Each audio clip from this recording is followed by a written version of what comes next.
ಜಪಾಕುಸುಮಸಂಕಾಶಂ ಕಾಶ್ಯಪೇಯ ಮಹಾಭ್ಯಜಂ ತಮೋರಿ ಸರ್ವಪಾಪಘ್ನಂ ಪ್ರಣತೋಸ್ಮಿ ದಿವಾಕರಂ. ನಮಶ್ಚಂಡಿಕಾಹಿ ಶ್ರೀಗುರುಭ್ಯೋ ನಮಃ. ಧರ್ಮವಾಹಿನಿಯ ಎಲ್ಲ ಆತ್ಮೀಯ ಪ್ರೇಕ್ಷಕರಿಗೆ ವೀಕ್ಷಕರಿಗೆ ನಮಸ್ಕಾರ.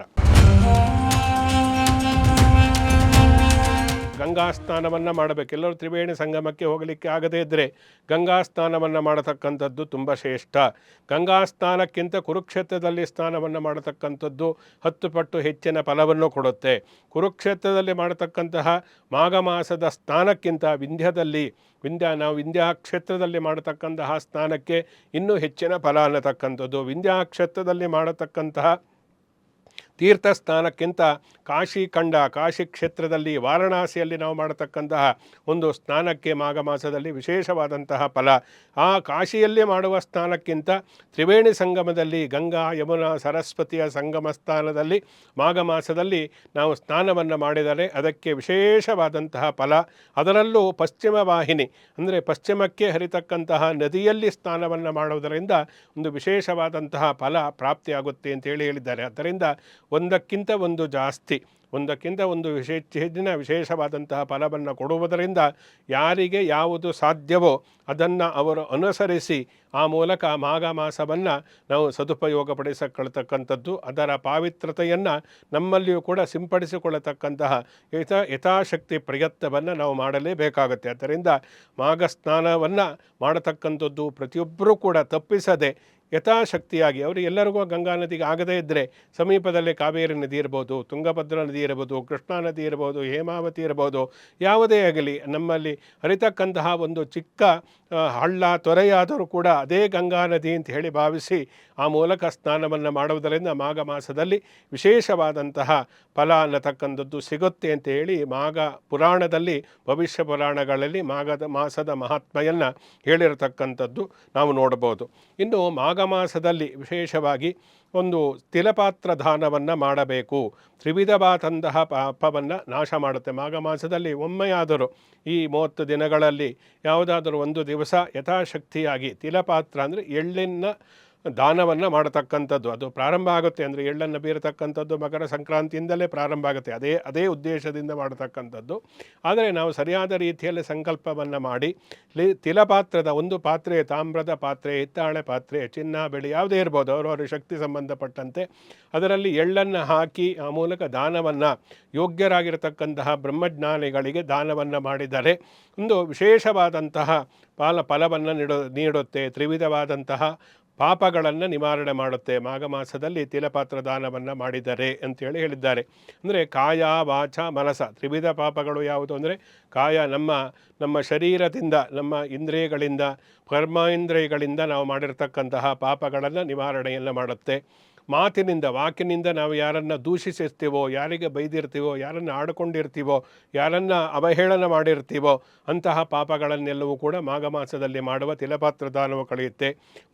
ಮನಸ್ಸಿನಿಂದ ನಾವು ಏನನ್ನು ಕೆಟ್ಟದನ್ನು ಬೇರೆಯವರಿಗೆ ಬಗೆದಿರ್ತವೋ ಅಂತಹ ಕೆಟ್ಟ ಯೋಚನೆಗಳಿರ್ಬೋದು, ಬೇರೆಯವರಿಗೆ ಕೆಟ್ಟದನ್ನು ಬಯಸ್ತಕ್ಕಂಥದ್ದಿರ್ಬೋದು, ಇದೆಲ್ಲವೂ ಕೂಡ ಪಾಪ ಕಾರ್ಯಗಳು ಅಂತ ಹೇಳಿದ್ದಾರೆ. ಆದ್ದರಿಂದ ಇವೆಲ್ಲವನ್ನು ಕೂಡ ನಾವು ಮಾಘ ಮಾಸದಲ್ಲಿ ತಿಲಪಾತ್ರ ದಾನವನ್ನು ಮಾಡುವುದರಿಂದ ಅದು ನಿವಾರಣೆ ಆಗುತ್ತೆ. ಆದ್ದರಿಂದ ಕಾಯ ವಾಚ ಮನಸ ನಾವು ತಿಳಿಯದೋ ಮಾಡಿರತಕ್ಕಂತಹ ಎಲ್ಲ ಪಾಪಗಳನ್ನು ನಾಶ ಮಾಡತಕ್ಕಂತಹ ಒಂದು ವಿಶೇಷವಾದಂತಹ ಶಕ್ತಿ ಮಾಘ ಮಾಸಕ್ಕಿದೆ.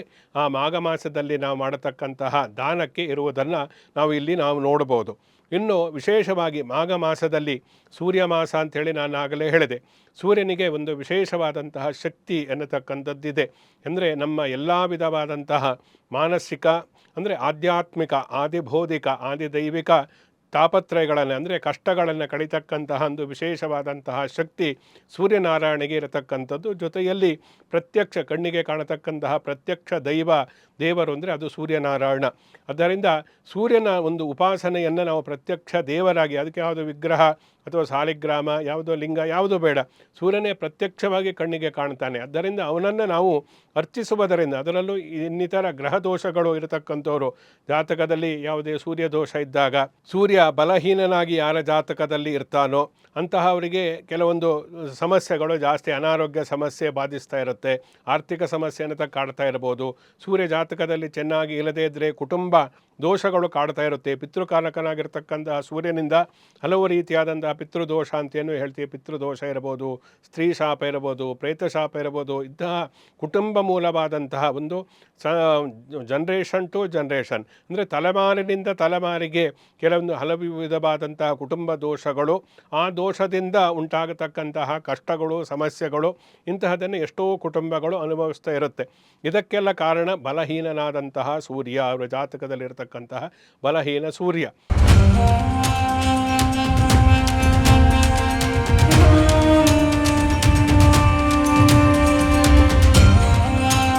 ಆದ್ದರಿಂದ ಈ ಆತ್ಮಕಾರಕನಾದಂತಹ ಸೂರ್ಯ ಚೆನ್ನಾಗಿ ಜಾತಕದಲ್ಲಿ ಇಲ್ಲದೇ ಇದ್ದರೆ, ಅಥವಾ ನೀಚ ಸ್ಥಾನವಾಗ ತುಲಾ ರಾಶಿಯಲ್ಲಿ ಇದ್ದರೆ, ಶತ್ರುಸ್ಥಾನವಾದಂತಹ ಮಕರ ಕುಂಭದ ರಾಶಿಯಲ್ಲಿ ಇದ್ದರೆ ಅಂಥವರಿಗೆಲ್ಲ ಕಷ್ಟಗಳು ಜಾಸ್ತಿ. ಆದ್ದರಿಂದ ಈ ಆತ್ಮಕಾರಕನಾದಂತಹ ಸೂರ್ಯ ತುಂಬ ಚೆನ್ನಾಗಿದ್ದರೆ ಮಾತ್ರ ಅಂಥವರಿಗೆ ಒಳ್ಳೆಯದಾಗುತ್ತೆ. ಇಂತಹ ದುಸ್ಥಾನಗಳಲ್ಲಿ ಇದ್ದಾಗ ಅಂತಹದ್ದೆಲ್ಲ ಸಮಸ್ಯೆಗಳು, ಕಷ್ಟಗಳು, ಕಾರ್ಪಣ್ಯಗಳು ನಿರಂತರವಾಗಿ ಬರ್ತಾ ಇರುತ್ತೆ.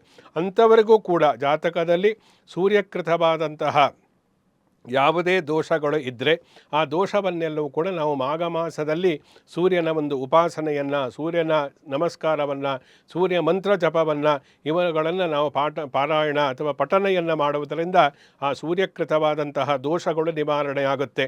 ಒಂದು ಸೂರ್ಯ ಕವಚ ಅನ್ನತಕ್ಕಂಥದ್ದಿದೆ, ಆದಿತ್ಯ ಹೃದಯ ಅನ್ನತಕ್ಕಂಥದ್ದು ಮಾಘ ಮಾಸದಲ್ಲಿ, ಅದರಲ್ಲೂ ವಿಶೇಷವಾಗಿ ರಥಸಪ್ತಮಿಯಂತಹ ಮಹಾಪರ್ವಕಾಲಗಳಲ್ಲಿ ನಾವು ಪಠನೆಯನ್ನು ಮಾಡಬೇಕು. ತಥೋ ಯುದ್ಧ ಪರಿಶ್ರಾಂತ ಸಮರೇ ತಥೋ ಯುದ್ಧ ಪರಿಶ್ರಾಂತ ಸಮರೇ ವಿಜಯಾಸ್ಥಿತಂ ರಾವಣಂ ಜಾಗೃತೋ ದುಷ್ಟ ಯುದ್ಧಾಯ ಸಮುಪಸ್ಥಿತಂ ಅನ್ನತಕ್ಕಂತಹ ಆದಿತ್ಯ ಹೃದಯ ಇರಬಹುದು. ಅಂದರೆ ಇದನ್ನು ಸ್ವತಃ ರಾಮನಿಗೆ ಅಗಸ್ತ್ಯ ಮಹರ್ಷಿಗಳು ಉಪದೇಶವನ್ನು ಕೊಟ್ಟು, ಆ ಉಪದೇಶವನ್ನು ಗ್ರಹಿಸಿ ಅದನ್ನು ಜಪವನ್ನು ಮಾಡಿ ರಾವಣನನ್ನು ಸಂಹಾರ ಮಾಡಿದ ಅನ್ನತಕ್ಕಂಥದ್ದು ರಾಮಾಯಣದಲ್ಲಿ ಬರುತ್ತೆ.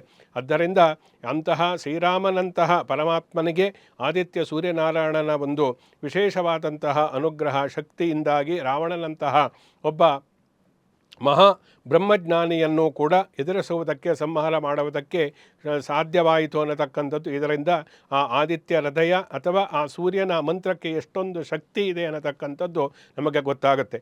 ಆದ್ದರಿಂದ ಇಂತಹ ಸೂರ್ಯ ಮಂತ್ರಗಳನ್ನು, ಆದಿತ್ಯ ಹೃದಯ, ಸೂರ್ಯ ಕವಚ, ಸೂರ್ಯ ಮಂತ್ರಗಳು, ಸೂರ್ಯಾಸ್ತಕ ಇಂತಹದ್ದನ್ನೆಲ್ಲ ನಾವು ಪ್ರತಿನಿತ್ಯವೂ ಕೂಡ ಮಾಘ ಮಾಸದಲ್ಲಿ ಪಠಿಸುವುದರಿಂದ ವಿಶೇಷವಾಗಿ ಆ ಸೂರ್ಯನ ಅನುಗ್ರಹ ಅನ್ನತಕ್ಕಂಥದ್ದು ಪ್ರಾಪ್ತಿಯಾಗುತ್ತೆ. ಆ ಮೂಲಕ ಅದನ್ನು ಆಚರಣೆಯಲ್ಲಿ ತಂದುಕೊಂಡಾಗ ಆ ಮಾಘ ಮಾಸದ ಒಂದು ವಿಶೇಷವಾದಂತಹ ಶಕ್ತಿಯನ್ನು ನಾವು ಸದುಪಯೋಗಪಡಿಸಿಕೊಂಡಂತೆ ಆಗುತ್ತದೆ. ಸಮಸ್ತ ಸನ್ಮಂಗಳಾನಿ ಭವಂತು. ಶುಭಮಸ್ತು.